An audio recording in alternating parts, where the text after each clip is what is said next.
Sur le marché de l'emploi, il y a des études qui ont montré qu'un jeune qui s'inscrit dans un projet de mobilité internationale, quel qu'il soit, s'insérera mieux sur le marché de l'emploi.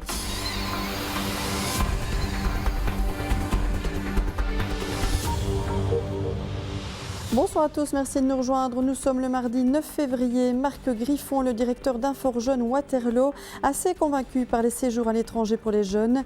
Mais partir demande une organisation bien rodée. À Waterloo, on a décidé de consacrer une semaine complète à cette thématique. Nous le verrons dans quelques instants. À Nivelles, c'est une phase importante de la rénovation de la piscine qui a démarré ce mardi. Les panneaux en inox qui recouvriront le fond du bassin sont arrivés. On les doit à une société autrichienne. Ce type de recouvrement a été choisi pour sa résistance et sa durabilité. Enfin, une vie d'ado s'est remplie de questions, de moments drôles ou tragiques, des thèmes sans doute abordés dans la dernière pièce du Jeune Théâtre d'Appoint. Adolescence et héros sera jouée dès ce vendredi à la salle Côté Cour de Jedogne. De quoi aborder tout en douceur cette étape de vie est chaotique. Partir à l'étranger, cela ne s'improvise pas. Pour beaucoup de jeunes, la motivation est bel et bien là, qu'elle prenne la forme d'un volontariat, d'un échange culturel ou d'un apprentissage d'une langue. Ce n'est pas toujours évident de s'y retrouver dans les démarches à effectuer, dans les étapes de préparation. L'ASBL Inforjeunes a décidé d'y remédier durant une semaine. Du 23 au 27 février, une semaine de la mobilité internationale sera organisée en collaboration avec les Chevinats de la jeunesse de Waterloo et la Maison des jeunes. Thibaut Van Ramdonk et Samuel Francis. Dans le cadre de cette semaine de la mobilité internationale, 3 séances d'information et de partage d'expériences seront organisées à la Maison des jeunes de Waterloo les 23, 24 et 25 février. 3 thèmes différents. Donc, la première, ça sera sur les séjours linguistiques de longue durée, donc 1 an d'études à l'étranger. La deuxième sur le service volontaire européen et le projet de mobilité propre à la Maison des jeunes de Waterloo. Et la troisième sur le volontariat international. Lors de ces séances d'information, des jeunes viendront témoigner de leur expérience. Des jeunes qui sont partis dans le cadre d'un projet de mobilité et qui vont échanger avec d'autres jeunes, donc leur expérience, le vécu, comment je l'ai vécu, à quoi il faut faire attention, les trucs, les astuces, comment s'en tirer. Cette semaine va se clôturer le samedi 27 février avec la tenue du 5e salon de la mobilité internationale, un salon qui regroupe 26 associations et organismes. On va avoir des stands qui vont représenter tout le secteur des séjours linguistiques. Donc on peut retrouver des associations qui proposent des séjours de 3 mois pour des jeunes déjà dès l'âge de 16 ans finalement, mais aussi une année complète d'études à l'étranger.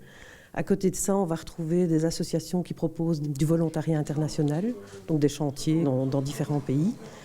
Et parallèlement, on a des associations plus officielles, on va dire, telles que Europe Direct Brabant Wallon, le service EURES du Forum, qui vont plus donner des infos sur Erasmus+, le fait d'aller travailler à l'étranger en tant que demandeur d'emploi ou faire une carrière professionnelle à l'étranger. Et pour un jeune, partir à l'étranger, c'est un plus pour le CV. C'est un plus surtout que maintenant, on a de plus en plus d'incitants pour que les jeunes partent. L'Europe a tout fait pour que les jeunes partent. Vous avez le décret de Bologne avec la codiplomation, on peut faire un master en Belgique, le terminer en Angleterre, tout ça est reconnu au niveau européen.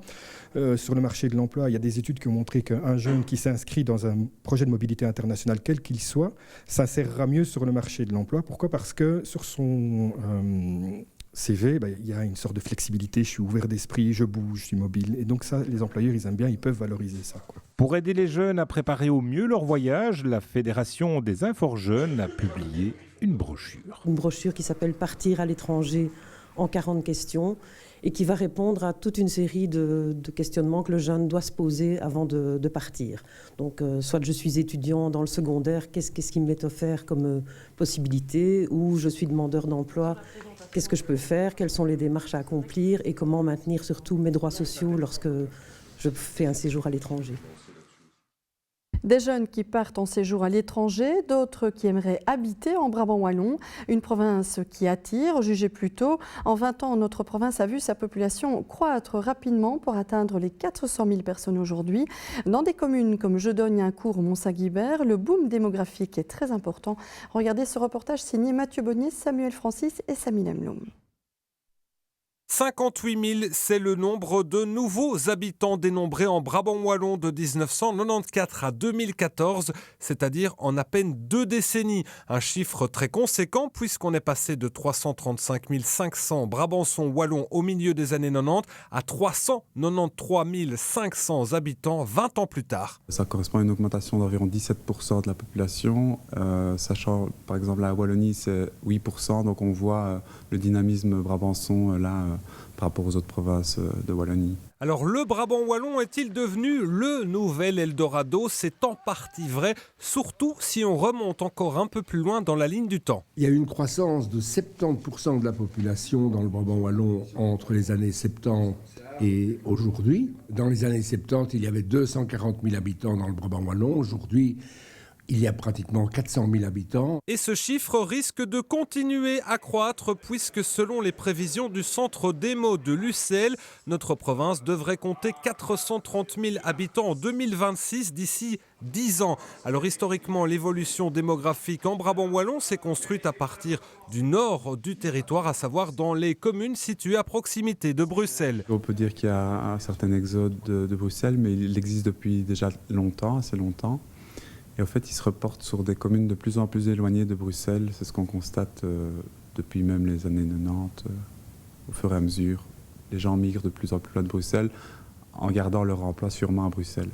C'est le nord du Brabant wallon qui s'est le plus développé. On a énormément construit à Waterloo, Rixensart, La Hulpe, etc. Oui, mais voilà, aujourd'hui, la croissance démographique s'est stabilisée dans ces communes du Nord depuis plus de 10 ans. Exemple à La Hulpe. La commune de La Hulpe n'a pas tellement évolué en nombre d'habitants. Donc on est à 7300 ou 7400 habitants aujourd'hui. On était à 6009 quand j'étais candidat pour la première fois en 1994. Et puis on monte, on descend. Alors là, il y a effectivement des personnes qui viennent de Bruxelles. Mais on a surtout, le problème, c'est que nos jeunes ont quitté La Hulpe. Et le voilà, le grand malheur du Brabant wallon, province riche, certes, mais où le prix du logement est devenu beaucoup trop cher pour les jeunes. Un exemple frappant, c'est celui de Tigny-Louvain-la-Neuve. Oui, clairement, le prix de l'immobilier est devenu un problème. Il y a peut-être quelque chose d'irrationnel, je ne sais pas. En tout cas, l'offre et la demande, clairement, sont à la hausse. La demande est énorme, l'offre moins, donc les prix augmentent très très fort. Jusqu'à près de 315 000 € en moyenne pour l'achat d'une maison à Autigny-Louvain-la-Neuve, mais aussi dans beaucoup d'autres endroits de la province. Bref, les jeunes partent, on parle de 20 000 jeunes ces 20 dernières années, un exode massif. Mais où vont-ils ces jeunes? Alors certains quittent le Brabant wallon, d'autres restent et s'installent dans l'Est. Pendant très longtemps, il y a eu le bouclier constitué par les communes de Grédoisseau et de Chaumont-Gistoux, qui étaient vraiment les communes qui se développaient le plus la démographie. Et aujourd'hui, il y a de moins en moins de terrain et à Gré et à Chaumont. Et donc, les gens, où est-ce qu'ils viennent? Tout simplement un peu plus au sud ou un peu plus à l'est, et donc dans notre région, et particulièrement à Incourt. Mais aussi à Wallin, Perouet, Mont-Saint-Guibert, Jodogne ou encore Ramilly, des communes où la croissance démographique est en plein boom. Alors on l'a vu, les jeunes partent, mais l'afflux de nouveaux habitants reste beaucoup plus important, d'où la croissance démographique enregistrée en Brabant wallon de 1994 à 2014. Alors d'où viennent-ils ces néo-brabançons wallons? On l'a dit, principalement de Bruxelles, mais pas seulement. On voit que sur ces 20 années-là, elles viennent essentiellement de Bruxelles, environ 33 000 habitants gagnés du Brabant wallon par rapport à Bruxelles, mais aussi de la Flandre, 13 000 habitants supplémentaires pour le Brabant wallon. Également aussi le solde naturel, donc c'est-à-dire les naissances moins les décès, avec environ une augmentation de 16 000 habitants. Et également de l'étranger, avec environ 16 000 habitants supplémentaires. Récapitulons, plus 33 000 nouveaux habitants venus de Bruxelles, plus 16 000 venus de pays étrangers, plus 16 000 enregistrés grâce aux naissances et donc plus 13 000 venus de Flandre. Un chiffre qui n'étonne pas le bourgmestre de Beauvechin, commune située à la frontière linguistique et où dès 1995, l'afflux de néerlandophones a été très important. Il y avait à l'époque environ 20% de permis qui venaient de Flandre. Maintenant, ça s'est ralenti et on tourne autour de 10%. Ce qui fait que globalement, On estime que la population néerlandophone doit tourner autour de 15 à 20%. Une proportion très conséquente pour cette petite commune rurale de l'Est du Brabant wallon, région qui devrait connaître ces 20 prochaines années un nouvel afflux d'habitants, et ce au même titre que dans l'ouest de la province, et notamment la région de Tubize, devenue elle aussi très attractive. Les deux territoires situés aux extrémités du Brabant wallon seront donc très prisés ces prochaines années, avec pour les bourgmestres de ces entités la tentation de créer de nouvelles cités dortoirs au détriment des zones rurales ou agricoles. Attention donc à ce que le Brabant wallon ne devienne pas une gigantesque périphérie de Bruxelles. Il en va de la qualité de vie de notre province.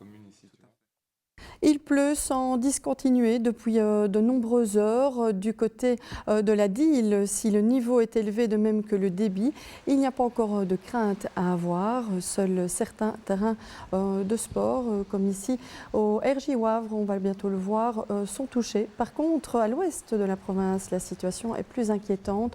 Le niveau de la Seine et de ses affluents a monté rapidement. Les conditions de passage en phase de préalerte sont atteintes. Ça vaut aussi pour le canal Bruxelles-Charleroi. Et au niveau de la Dandre et des affluents en Hainaut, mais proche du Brabant wallon, on pourrait même passer en phase d'alerte en fin de journée. Les communes de Braine-le-Château, Ytre, Nivelles et Tubize sont concernées. Restez donc informés en consultant régulièrement le site du centre de crise du Brabant wallon. Direction Nivelles où les travaux de rénovation de la piscine se poursuivent. Depuis le mois d'avril 2014, la cuve du bassin est vide. Ce sera bientôt révolu et les 2000 mètres cubes seront remplis d'eau. Depuis ce mardi matin, des camions déchargent des panneaux en inox qui serviront à recouvrir le fond de la piscine. Le montage devrait durer quelques semaines. Sophie Vogler et Patrick Clemens. À Nivelles, la piscine communale, on l'attend avec impatience. Fermée depuis le 7 avril 2014, elle est en cours de rénovation. En 2015, la toiture, le bardage et le vitrage ont été remplacés. C'est à présent au tour de la cuve d'être renouvelée. Suite à un appel d'offres, c'est la société autrichienne HSB qui a été choisie. Le montant de l'investissement, rien que pour la partie cuve, c'est quand même 1 800 000 €.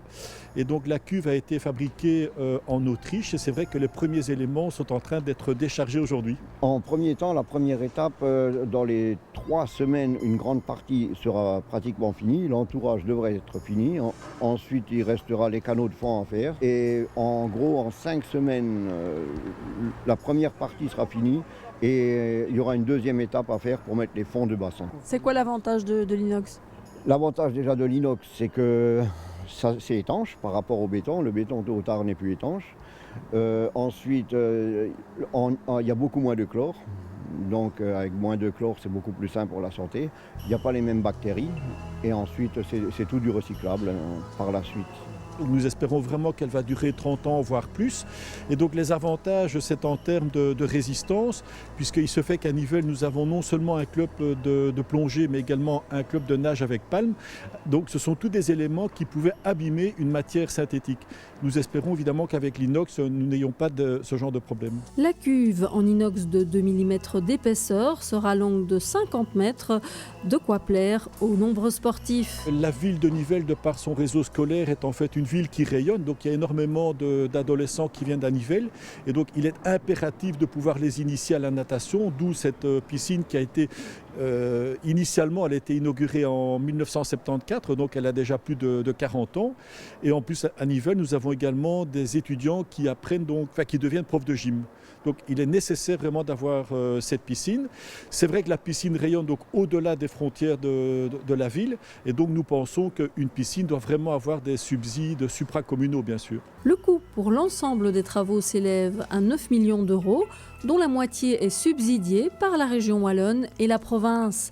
Avis aux nageurs, la piscine devrait rouvrir à la fin de l'année 2016. Ce sera vous qui ferez le premier plongeon dans la piscine ? Ça, je ne sais pas si j'aurai le premier, mais c'est vrai que je commence à penser à acheter un nouveau maillot.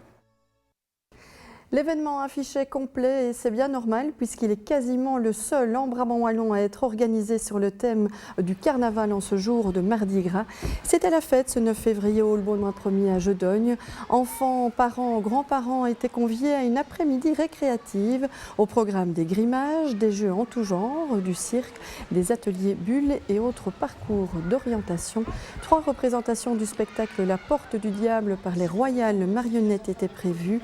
Mais ce qui qui amusait les enfants, c'est aussi de pouvoir se déguiser jour de Mardi Gras oblige. Une de nos équipes a ainsi croisé des pirates, des fées, des princesses et d'autres héros plus vrais que nature. La journée s'est achevée par une farandole sous les confettis.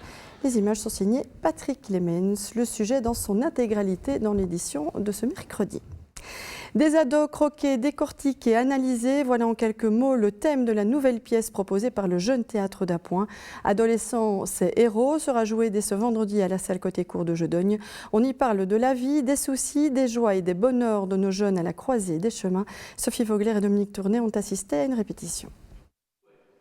Dans l'est du Brabant wallon, le Jeune Théâtre d'Appoint a traversé 23 ans d'existence, agrémenté de pièces jouées par de jeunes comédiens âgés de 13 à 19 ans. Au fil du temps, la troupe se maintient, s'amplifie.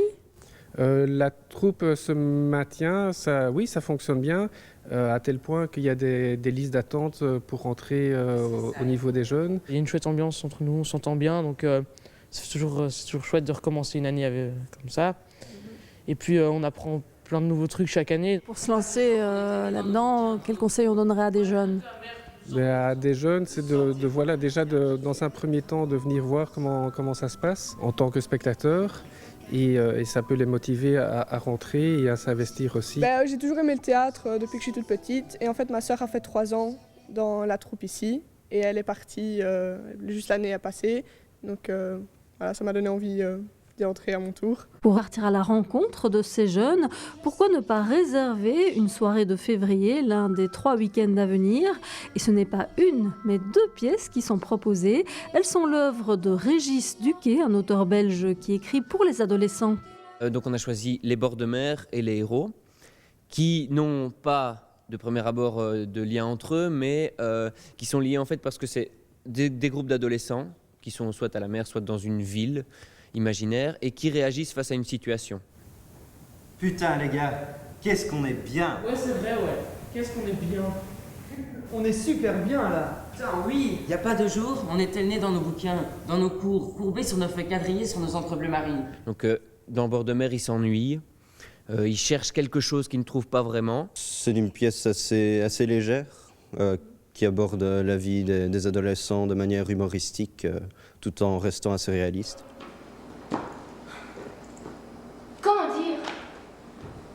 Comment dire à quel point on se chie? Oui, c'est pas possible, ça se trouve sur mer. Pas humain. On va aller manger une glace? Ah non, pas ça, non. Visiblement, les filles et les garçons dans cette pièce n'ont pas du tout la même vision. Non, pas du tout. Les garçons ne font rien et ça les amuse. Les filles s'ennuient à mourir.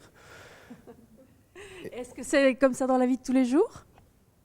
Pour moi, oui. Pour les garçons en général, je ne pourrais pas dire, mais... C'est une pièce où on râle beaucoup, je pense, enfin surtout les filles, et puis on cherche quelque chose. Est-ce que ça traduit un petit peu ce que tu pourrais vivre, toi, en tant que jeune fille de 15 ans? Oui, à certains passages de ma vie, sûrement. En tant que metteur en scène, ça doit être plaisant de proposer justement des pièces qui leur collent un petit peu à leur réalité. Oui, tout à fait. Voilà, ne fût-ce que les disques que j'ai derrière moi. Tous les mardis soirs, tous les vendredis soirs, ils viennent passer 3 heures avec moi. Et on commence vendredi, donc il y a de l'énergie à revendre. Et c'est ça que j'avais aussi envie de montrer sur scène. C'est aussi le côté très positif des adolescents. Et autant prévenir, les réservations sont souhaitées. Salut! Et c'est ici que l'on se quitte. Tout de suite, place à l'invité. C'est Pierre-Yves Lement, dit Pee-Wee, qui sera en plateau pour nous parler de l'album des Compagnons du Temps. Il est consacré aux fables de La Fontaine, un album présenté ce vendredi en spectacle au Centre culturel d'Aiguezé. Ce mercredi, Pierre Thirion vous donne rendez-vous à 12h30 pour l'Actu BW. On se retrouve jeudi. Bonne soirée.